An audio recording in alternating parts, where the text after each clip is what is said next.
Pupok sveta. Píše sa 29. august 2014. Mám tu pravdu? Áno. Neviem, ja si nie som istý. Možno.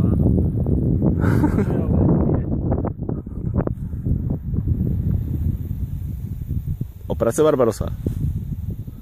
Neviem, koľký ročník, tu sa už nedá počítať ani. Toto je zostava dnešná.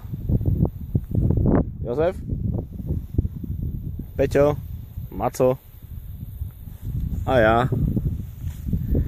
Tak, dáme trošku rýchlejšie rozhovory. Jozef, ty si po pár rokoch, možno aj po 5 rokoch s nami na takomto výlete. Čo si zatiaľ myslíš? Ako to hodnotíš? Zatiaľ som spokojný. Áno. Ešte to zatiaľ zvládam, ale dúfam, že to zvládnem až do finálovej stanice. No, myslím, že to zvládneš, už nemáme moc do cieľa. Myslím, že sme už za polovičkou, že? Tak nejako, takže... Tak sa dá nejako dokotulám. Máme to pivko akciové za 29 centov. Hej. To sa popíja výborne. Tu je Peťo, ktorý dáva štucne. Podľa mňa oneskorene, ale nevadí. Trošku zajebaný. Ako ty hodnotíš pár slovami?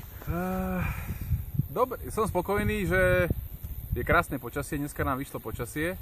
To je bez debaty. A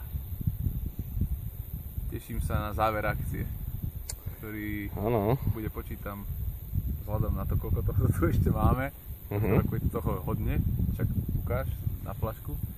Tak som... Môžem sa napiť? Nech sa páči. Som taký optimistický, čo sa týka záveru akcie. Mám pocit, že bude človek prediskutovať na klepáči. Začne. Klepač býva väčšinou vrchol tohto podujatia, takže tešíme sa tam určite všetci. Jozef asi si nepamätá, čo sa deje na klepáči, ale nevadí, dneska ho zaučíme. Maco, a ty ako? Stabilný člen to našej výpravy? Ja som spokojný, tešil som sa do prírody po dlhom čase. Svrbeli ťa pety? Áno, svrbeli ma pety.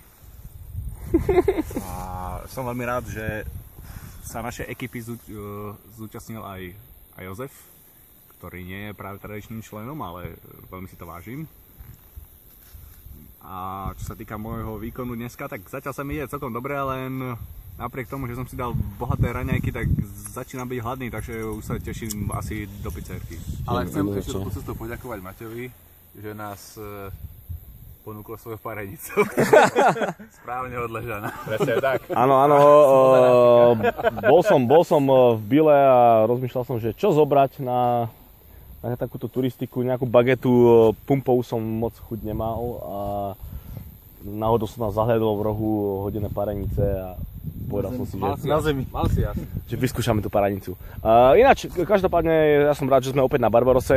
Naposledy sme boli niekedy začiatkom mája, teraz po pár mesiacov znova. Je to letná edícia, takže ako môžete všetci vidieť, už tie stromy sú stále zelené a už nie sú také zelené, ako boli v máji. Už to v podstate predsa len už príprava na jeseň. Hej, tie listy už predsa len šednú, hnednú. Hej. Taký detailik, ktorý nikoho nezaujíma samozrejme, ale je tu pekne, Pupok sveta je krásne to miesto. Nestretli sme ešte dneska žiadneho turistu. Čo na kyselku? Teda na našej trase, jak na podvoru. Zlyhal marketing, hej? Asi hej, no. Viete čo, ja som aj rád, lebo je to naša trasa. Robíme si to, čo chceme. To už by nemalo svoj čaro. Presne tak.